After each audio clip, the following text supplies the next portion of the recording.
This is Stories Untold. I am Maggie. It is definitely the home of good news. Thank you for choosing us as your source of information. Today we bring you the story of Fundza Institute, which is a mining training facility that affords young people workplace opportunities, specifically focusing on heavy-duty machinery operation. Now, today we follow the story of Maggie Moila, who founded this institution. Now, a producer, Untold, spent some time in Limpopo to get to know the women, but also the beneficiaries of this initiative. It's that time of the year where young people who just finished their matric flock to cities and towns looking for places to study or work. Today we are in Mokopane, a small town in Limpopo. We are visiting Maggie, the founder of Fundza Training Institute. The institute is the first of its kind and is relevant to the area it is situated in, as Mokopane's economy is largely boosted by the mining sector. Fundza is a training institute that focuses on lifting machines, earth-moving machines, first aid, so basically your hard skills, and we also do vocational courses. You know, it's so heartbreaking if you go to the mines now. You find a lot of youth, a lot of young people looking for work, but unfortunately they can't go to university, or they cannot get that bursary, or they cannot even apply for your government grant, like your NSFAS, right? So what I realized is that having a training institute that can equip people, because most of them go there just having a matric and hoping they'll get a job. So if they can get some sort of skill to make them employable, because one of the mandates for mines is to make sure that they hire local, but they're having challenges because of the skills that they don't have. So then they have to outsource. So having an institute that can equip our people, and most of them are from local communities, disadvantaged areas. So to get them equipped and employable, that's the biggest goal, you know. When they look for work, at least I have first aid, at least I have working at heights, at least I know how to drive a crane, you know, and they don't have to outsource. So we still, we're growing the economy of Mokopane as well, yeah. The nice thing is with Fundza, we take from level 2. Level 2, we're talking about grade 10. And it's not only Fundza Institute, there's many institute, technical colleges as well, TVET, that can take from level 2.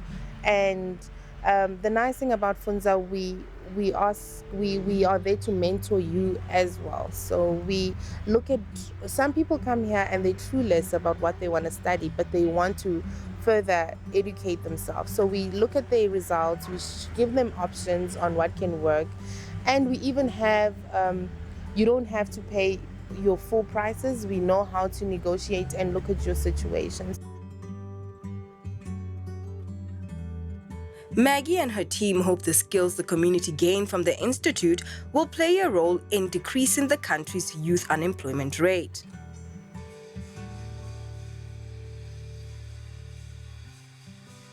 However, like most small businesses, Fundza's accountant Andre says it hasn't been smooth sailing for the institute. One of the biggest challenges that was there, obviously in terms of funding. You know, it's difficult for most businesses to start and prosper, because all the processes that are there, there's need for funding. So we had to apply for funding and to find different types of funding that we can find to fund the business for it to kickstart. The other thing was a long process that are there in terms of finding accreditations with relevant CETAs, so that by the time we reward the learners with the qualifications, they are fully accredited qualifications. So in all that process required some money. So it was a big challenge for the company to come up with all those financial resources, trying to apply for different funds here and there, and coming up with cost-cutting measures to make sure that with the rate that the company had, we managed to get the process going. Fundza's site manager took us on a tour of this training center that gives hope to hundreds of unemployed young people. We are having basic rigging, we are having working at heights, we are having overhead crane, we are having counterbalance, which is forklift. It's a structure for working at height. It's for practical component, whereas the trainings that are categorized as per 30% theory and 70% practical. So after the completion of the training in the classroom, then the learners has to go for practical component, whereby they will be going on the structure, climbing the structure, doing the fall arrest, doing fall rescue. Then that's basically demonstrating how the lifeline works and the anchor point, how does they work. We teach them how to hook when they're going up, because there is as per construction health and safety and mining health and safety, it is very important whenever a person is working at the height of 1.8 and above, so the person must be competent to use the safety harness. During the expedition, a lecture on health and safety was taking place inside, and we were fortunate enough to have a word with some of the students. I have a diploma in safety management, and I'm currently unemployed because there are other additional courses that one should have as a safety officer, regarding the fact that safety officers work mostly in mines. So there are other additional courses that one needs to take, like for example, first aid, working at heights, firefighting. So Fundza offers these courses, and it's very important because one now needs those requirements in order for you to be a safety officer. So it was very convenient for me as a Mokopane resident that Fundza is currently in Mokopane, and also we have mines around. So it's very helpful for us. Mokopane ke tletse ko tsena sekolo ko Tibet ko Makhwelereng ke diela management assistant. So ke relax no fetsa ka bona opportunity mo Fundza ya hore ke tle ke diele safety. Na ekele Kelvin khono le mo hore o kaone hore le rena re di courses di short course, especially ka re Fundza ke yona mathomo le rena ke tsebile hore e thusha batho ka di short course, even though singe ka tlhagana le yona.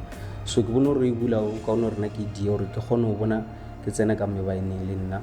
So hore batho ba le bagole se ke se lemoleng gore batho ba gole ba re tšela mebereko, it's not like gore tšela mebereko fela, a rena dilo tse bana le tsona. So once re ka di dira ka mo Fundza re tlo kgona ho phomelela le rena re ba ka mining.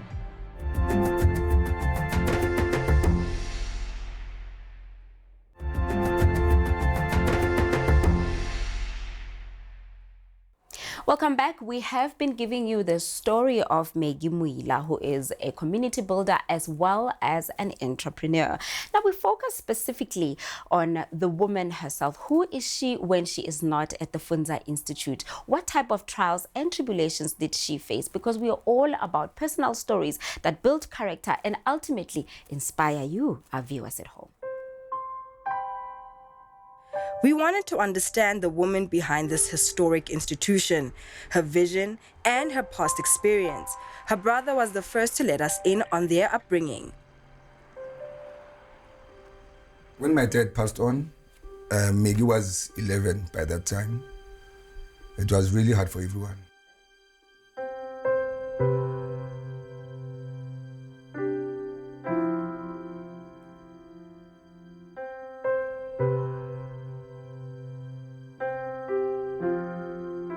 In 2003, we moved.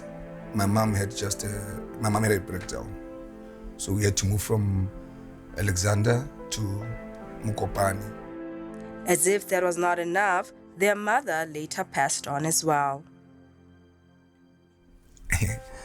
Yeah, that one was also a big one. Yeah. When Mama passed on, I don't know, it was just crazy because of we're still young. We're still young even now, you know, to not have parents. There are people now like my age, they can tell you, hey, I miss my mom. Or even someone who's 45 will tell you, I'm going to see my mom. It was tough. It was very tough for us. Maggie, it was really tough because of mom and dad were like our heroes. Now she's no more there. You know, it's just me and her. So what we had to do is just stay together, you know, hold each other's hand. Even though there were fights, there were fights. After Mama passed on, believe me, things were not the way they used to be between her and me. But we soldiered on. She's very caring, very caring. I see I see my mother in her. Just like back then, these siblings are still soldiering together even in business. Ke malume wa bana, you know, he's the one o tla amogelang dikgomo, ke ena tlo negotiator. He's my father, you know, more than my brother. So I appreciate him a lot. Obviously, there's ups and downs, but that only makes us stronger, and that makes us realize that how much we love each other. When she opened the training institute, that's when she said, brother, what are you doing? I'm like, ish, I'm still all over the place, you know? They no, you did marketing. Come and be my marketing manager so we can do this together as family. Do you want to sit down? Where's Pretty? Maggie says while she has managed to beat the odds, the loss of her parents remains a bitter pill to swallow. It's more painful now as you get older and you have your own kids, that you wish your mom was still alive, or you wish your father was still here to guide you with certain things. Growing up, I would say that resilience has always been the key for me, and being very independent, because losing parents at a young age, you had to strive. I started working when I was 19, part-time studying. It was very hard. I started by selling vacuums, I remember, and getting into doing sales and selling newspapers to be where I am. It has never been an easy journey. Maggie's husband says the businesswoman juggles all her roles with ease. This castle, she's the queen here, you know. She makes the rules, she makes things happen. She makes sure everybody's actually they're in good shape, happy. You know, from the kids to me. I guess I'm a big kid, yeah. Yeah, you know, she's a wonderful mother, wonderful wife, a very good businesswoman. Before Fundza's takeoff, Maggie had left her job at one of the mines in Limpopo and invested all her savings and pension into the venture. Just a year into the business, which was still struggling at the time, her family was dealt another blow. That was the most difficult time in our family. That's when we lost our son. She was pregnant, there was nothing detected.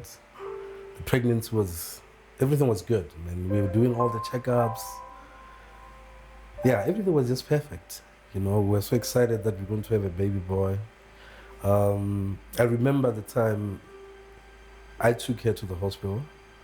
Everybody in the ward was excited. It was the first boy in the nursery. Big, yellow bone, of course, like the mother. And then I left them there, and then I had to come back home and take care of others. And the following day, you know, with the belief that now I'm going to go there, take them back home, and everybody in the family was happy that we're having a healthy child. Until when I get there, then the complications started. Like they said, he doesn't want to feed anymore. Next thing, the kid was in ICU. So we were just praying, like, no, this can't be happening, you know. Phew. You know, it's actually a hard story to go back to. Maggie's son was diagnosed with hypoplastic syndrome. Yes, there was something wrong. So we had to make it like a serious decision when it comes to that, because yeah, we had to pull the plug because the baby was never going to be fine. So I think that, as much as like I can speak for myself, but I think that affected her even more because she's the mother. She's been carrying the baby for 9 months. You know, yeah, things changes. Things were really hard from there. You know, we started losing hope in a lot of things.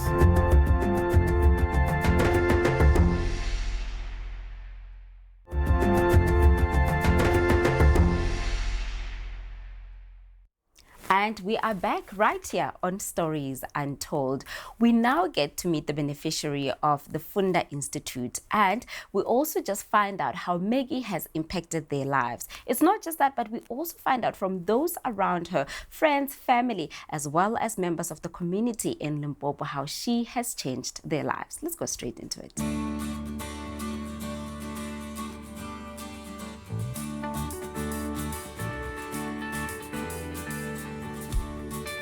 I've always been ambitious, I think. Maggie before being a wife, Maggie before being a mother. I'm a sister, I'm a friend, I'm a boss lady, to say. So, yeah, Maggie has always been a person who is a risk taker and who always thinks about the next person and makes sure that everyone who's surrounded by her is okay. And yeah, in a nutshell, I think that's me, yeah. Listening to some of her relatives and neighbors describe her confirmed that charity truly does begin at home. She's a giving woman. She's a remarkable woman. And I think consistency, that's what stands out the most. She's always running and she never stops. What I can advise you is that keep working hard, keep being disciplined, keep going, don't stop. This is what you wanted, and Fundza Institute is growing because of your consistency and determination. Maggie's second son fondly explained to us how it feels to have an entrepreneur as a mom. Sometimes she does come back home late, but I understand because she's trying her very best to put us in good schools, have clothes on our backs, have food on the table, have shelter over our heads. The community of Mokopane is proud of their daughter, who is uplifting their community through education. Ke bona le ntwe o tlhoka kudu ka ra bona bana ba latlhegetswe ke taolo, bana ba ifile di truck, ba ifile di nyaope. So o tla kwa botlhoko gore itse mo lefase mo ge bana ba lekana mogho gore na re tlo thushwa ke re le batswadi ka re dilo tse di tseneng di kusha botlhoko. So nna ke bona se smeki ntho a idiang e le ntwe e botse, maybe le modimo o tla re ga o gele a kgona go thusha batho ba tlogele tsona di-traka tše, a kgona go bolešana le bona gore ntho e so a shi a re dieng so. One wonders, how does Maggie keep going? It is clear that mentorship plays an important part in this businesswoman's life. We caught up with her two mentors after a mentorship session they had, and they explained their contribution to Maggie's growth in this way. I assist Maggie with quality assurance of her institution. So my role is to provide mentorship and guidance in terms of the process flow of training. This industry is dominated by white males, and for her to come through, it's a much needed transition in terms of revolution. And what makes it more exciting is she's doing it in the community where she resides. And you know, we need to pray for the beauty of the city, because if the city prospers, we prosper too. Through her training center, Maggie has partnered with mining giant Anglo American to offer on-site training. Lebo is one of her mentors in the mining space. Maggie is currently one of the most successful women in women suppliers in Mogalakwena mine. She has hired local people. She continues to capacitate youth in the community, especially women. So she moved from 0 to 100 as far as I'm concerned, and she is contributing to the targets that we have to meet as Mogalakwena. The mother of 4 urges young people to take charge of their lives and fight for their dreams. It's just unfortunate that we portray life to be easy. We portray that everything, or when I post, you think that she got it easy. It's never easy. There's no such thing as we allowed to have this instant gratification, like everything is easy because of social media. Nothing is easy, and all these failures that we come across are actually building us to be better. And what I would say to young women, be willing, be patient, be resilient, take risks. So get yourself ready, be in the moment, learn, get in, don't be a jack of all trades. I always tell people who want to get into business that when you love something, stick to it and go for it. Don't detour when you start seeing me and say, oh, okay, let me try training because Maggie has it easy. You don't know the challenges I had. If event management is what you love, make sure that you comply and you be the best at it. This is our time. We just need to grab the opportunity and make sure that we put in full force.